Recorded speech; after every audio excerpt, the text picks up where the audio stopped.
قال له الحجاج: ما اسمك؟ قال: اسمي سعيد بن جبير. قال: بل أنت شقي بن كسير. قال: أمي كانت أعلم باسمي واسم أبي منك. قال: شقيت وشقيت أمك.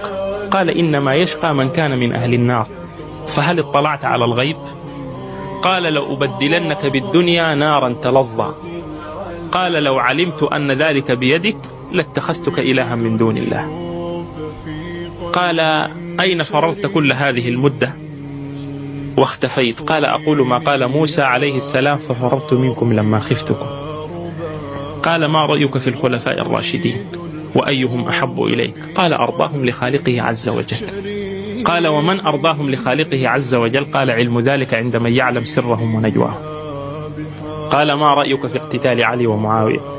قال: تلك دماء طهر الله منا أيدينا فلنطهر منها ألسنتنا. قال: ما رأيك في معاوية؟ قال: والله لقد شغلني أمر نفسي عن تتبع أحوال الرجال والحكم عليهم. قال: أتفر من الجواب؟ قال: طوبى لمن شغله عيبه عن عيوب الناس. قال: ما رأيك في أنا؟ قال: أنت أعلم بنفسك.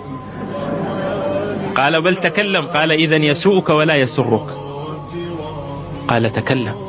قال: والله إني لا أعلم أنك مخالف لكتاب الله وسنة رسوله صلى الله عليه وسلم، وإنك قد أذقت الألوف يا حجاج.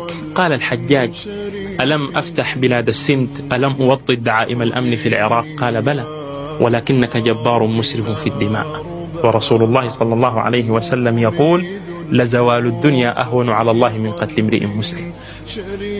قال: اختر لنفسك أي قتلة تريد. قال: بل اختر لنفسك، والله ما قتلتني قتلة إلا قتلك الله مثلها يوم القيامة.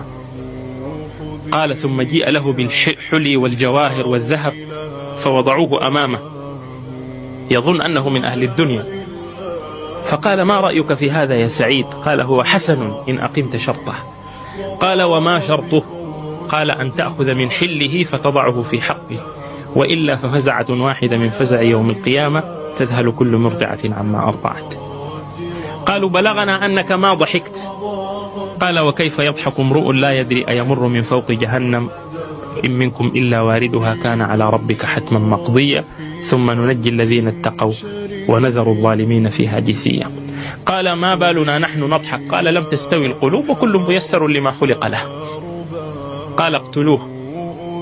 فلما ولى ضحك. قال: ردوه.